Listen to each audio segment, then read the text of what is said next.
This is Jason with Chicago News, and this week we're reviewing the brand new Infiniti Q60 Sport Coupe. Lots of its competitors are just two-door versions of their four-door sedan, but staying true to its roots, Infiniti is giving us a dedicated coupe like the G35, G37 that preceded it.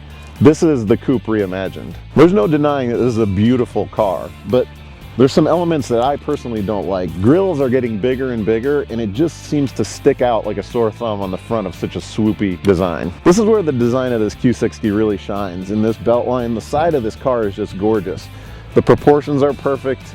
There's a lot of really great body lines that give an athletic stance. Some of the interior fit and finish on this Q60 is really fantastic. You've got these leather coverings on the door panels and the dash with some contrasting stitching. The interior, the leather of the seats, and the overall feel is fantastic. So now that we're behind the wheel of this Q60, we can see if it's got the performance to back up the looks. First thing I'm noticing after hopping behind the wheel is that this seat is incredibly firm.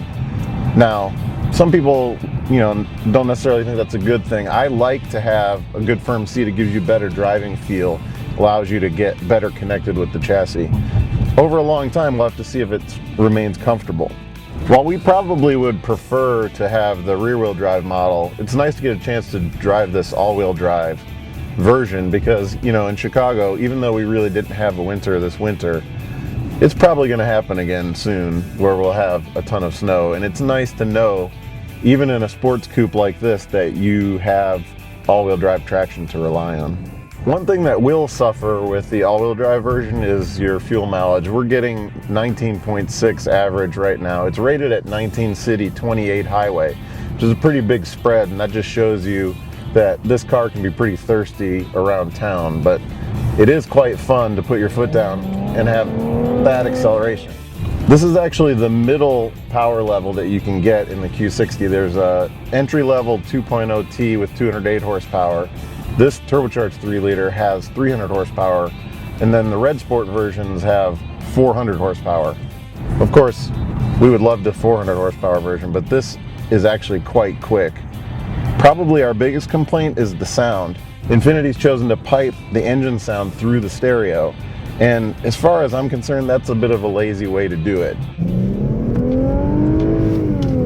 It takes a little bit more engineering and a little bit more development money to tune the actual induction sound of the engine, the actual exhaust, to make it sound good. Here they've just quieted it down and then pumped basically music through the system. If you're buying a sports coupe, you're probably interested in how the car handles, and this Q60 is actually really stable. It's got great handling characteristics. The steering feel is really good too.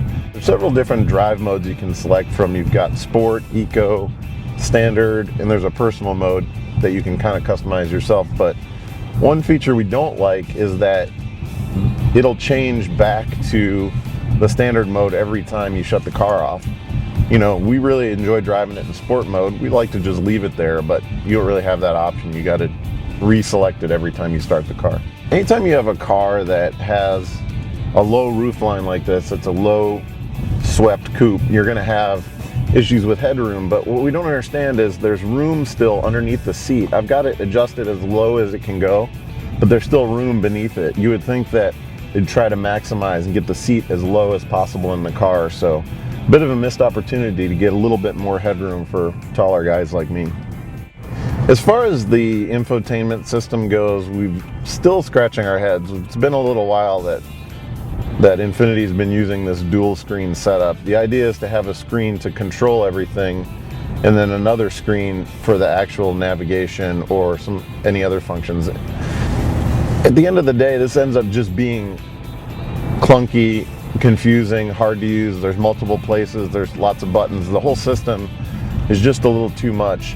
We have heard, though, that this is getting phased out, so we're looking forward to what Infiniti has next for control system. Even though it's kind of lacking technology-wise in some of the control systems, some of the safety systems are fantastic, and instead of being just emergency systems, a lot of cars have emergency braking that they're going to stop at the last second when you're coming up on something, and it's kind of an emergency and an abrupt stop.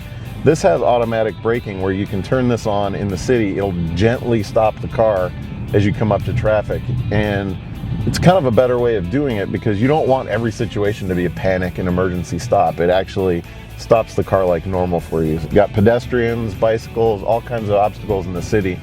This can really save you from having even a small little incident.